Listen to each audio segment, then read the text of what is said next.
സ്വന്തമായി ഒരു ചെറിയ ബിസിനസ് തുടങ്ങണം, പക്ഷെ പണമില്ല. ബാങ്ക് ലോൺ എടുത്താൽ പലിശയുടെ ഭാരം. ഇക്കാരണത്താൽ ആ ബിസിനസ് സ്വപ്നം മാറ്റിവെച്ച മലയാളി സ്ത്രീകൾക്ക് വലിയ പ്രതീക്ഷ നൽകുന്ന ഒരു പുതിയ പദ്ധതിയാണ് ഇപ്പോൾ കേരള സർക്കാർ അവതരിപ്പിച്ചിരിക്കുന്നത്. KSRTCയിലെ പ്രിയദർശിനി സൗജന്യ യാത്രാ പദ്ധതിക്ക് പിന്നാലെ പ്രിയദർശിനി വായ്പാ പദ്ധതിയുമായി എത്തുകയാണ് കേരള സർക്കാർ. ഈ പദ്ധതി പ്രകാരം 1 രൂപ പോലും പലിശ ഈടാക്കാതെയാണ് വായ്പ ലഭ്യമാക്കുന്നത്. അതുകൊണ്ട് തന്നെ സ്ത്രീകളുടെ സംരംഭക സ്വപ്നങ്ങൾക്ക് വലിയ പിന്തുണ നൽകാൻ കഴിയുന്ന പദ്ധതിയായാണ് പ്രിയദർശിനി വായ്പാ പദ്ധതി വിലയിരുത്തപ്പെടുന്നത്. ഈ പദ്ധതിയിലേക്ക് ആർക്കൊക്കെ അപേക്ഷിക്കാം, എത്ര രൂപയാണ് സഹായം ലഭിക്കുക, ഏതൊക്കെ രേഖകൾ ആവശ്യമായി വരും, ശ്രദ്ധിക്കേണ്ട കാര്യങ്ങൾ തുടങ്ങി എല്ലാ കാര്യങ്ങളും വിശദമായി അറിയാം. വീഡിയോ അവസാനം വരെ കാണാൻ ശ്രമിക്കുക.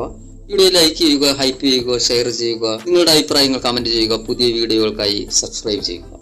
കേരള സർക്കാരിന്റെ പട്ടികജാതി പട്ടികവർഗ പിന്നാക്ക ക്ഷേമ വകുപ്പിന് കീഴിലുള്ള കേരള സംസ്ഥാന പിന്നാക്ക വിഭാഗ വികസന കോർപ്പറേഷൻ അഥവാ KSBCDC ആണ് ഈ പദ്ധതി പ്രഖ്യാപിച്ചത്. സ്ത്രീകൾക്ക് സ്വന്തമായി ഒരു വരുമാന മാർഗം കണ്ടെത്താനും പുതിയ സംരംഭങ്ങൾ ആരംഭിക്കാനും നിലവിലുള്ള ചെറിയ ബിസിനസ്സുകൾ വികസിപ്പിക്കാനും സാമ്പത്തിക സഹായം നൽകുക എന്നതാണ് പ്രിയദർശിനി വായ്പാ പദ്ധതിയുടെ ലക്ഷ്യം. പലിശ ഈടാക്കില്ല എന്നതിനാൽ വായ്പയെടുത്ത തുക മാത്രം തിരിച്ചടച്ചാൽ മതിയാകും. ഇത് സാധാരണ ബാങ്ക് ലോണുകളെ അപേക്ഷിച്ച് വലിയൊരു ആശ്വാസം തന്നെയാണ്. പലിശരഹിത സൂക്ഷ്മ ചെറുകിട സംരംഭക വായ്പാ പദ്ധതിയായ പ്രിയദർശിനി വായ്പാ പദ്ധതി വനിതാ ശാക്തീകരണവും സ്വയം തൊഴിൽ പ്രോത്സാഹനവും ലക്ഷ്യമിട്ടുള്ളതാണ്. ഏകദേശം 100 കോടി രൂപ ഈ പദ്ധതി വഴി വിതരണം ചെയ്യുമെന്നാണ് വിവരം. ഇത് വനിതകൾക്ക് മാത്രമായി രൂപകൽപ്പന ചെയ്തിട്ടുള്ള പദ്ധതിയാണ്. വനിതാ സംരംഭകർക്കും സ്വയം സഹായ സംഘങ്ങളിലെ വനിതകൾക്കും വായ്പയ്ക്കായി അപേക്ഷിക്കാം.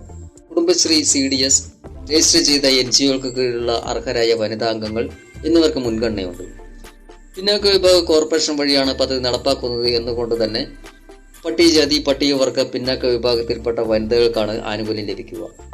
ഉൽപാദനം, സേവനം, കച്ചവട മേഖലകളിൽ വരുമാനദായകമായ സൂക്ഷ്മ ചെറുകിട സംരംഭങ്ങൾ നടത്തുന്നവരോ തുടങ്ങാൻ ഉദ്ദേശിക്കുന്നവരോ ആയിരിക്കണം അപേക്ഷകർ. ഈ പദ്ധതിയുടെ ഏറ്റവും വലിയ പ്രത്യേകത വായ്പയ്ക്ക് പലിശയില്ല എന്നത് തന്നെയാണ്. ഗ്രാമീണ മേഖലയിലെയും നഗരമേഖലയിലെയും വനിതകൾക്ക് സ്വന്തമായി വരുമാന മാർഗം കണ്ടെത്താൻ ഇത് സഹായകരമാകും. കുടുംബത്തിന്റെ സാമ്പത്തിക ഭദ്രത ശക്തമാക്കാൻ ഈ പദ്ധതി ലക്ഷ്യമിടുന്നു. കുടുംബശ്രീ, CDSകൾ, പ്രാദേശിക കൂട്ടായ്മകൾ എന്നിവ വഴിയായതിനാൽ വായ്പ ലഭിക്കുന്നതിനുള്ള നടപടിക്രമങ്ങൾ കൂടുതൽ ലളിതമാകും.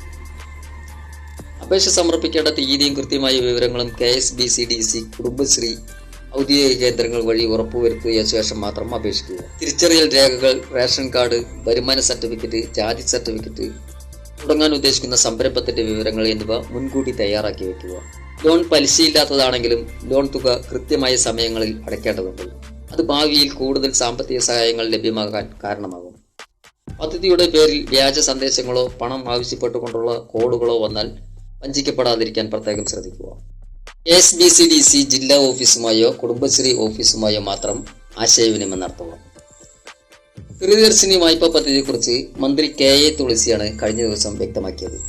സ്ത്രീകളുടെ സംരംഭക സ്വപ്നങ്ങൾക്ക് വലിയ പിന്തുണ നൽകാൻ കഴിയുന്ന പദ്ധതിയാണ് പ്രിയദർശിനി വായ്പാ പദ്ധതി. പലിശയില്ലാതെ വായ്പ ലഭിക്കുക എന്നത് വലിയ ആശ്വാസമാണ്. എന്നാൽ അപേക്ഷിക്കുന്നതിന് മുമ്പ് ഔദ്യോഗിക അറിയിപ്പുകൾ മാത്രം വിശ്വസിക്കുക. വീഡിയോ ഉപകാരപ്രദമായെങ്കിൽ ലൈക്ക് ചെയ്യുക, സബ്സ്ക്രൈബ് ചെയ്യുക, ഷെയർ ചെയ്യുക, നിങ്ങളുടെ അഭിപ്രായങ്ങൾ കമന്റ് ചെയ്യുക.